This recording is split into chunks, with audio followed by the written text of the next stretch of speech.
সামনে যে চ্যালেঞ্জ দেওয়া হয়েছে ইলেকশনে আমাদের জয় হবে।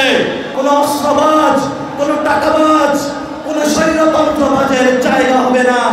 সবাই ঐক্যবদ্ধ থাকুন, ইনশাআল্লাহ আমাদের জয় হবে।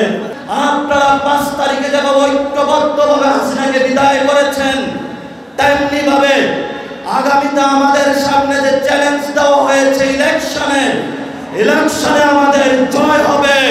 কারণ এই জয়টা আমরা কোনো ব্যক্তির জন্য চাই না, এই জয়টা কোনো আমরা পরিবারের জন্য চাই না, এই জয় আমরা কোনো মাফিয়াতন্ত্রের জন্য চাই না।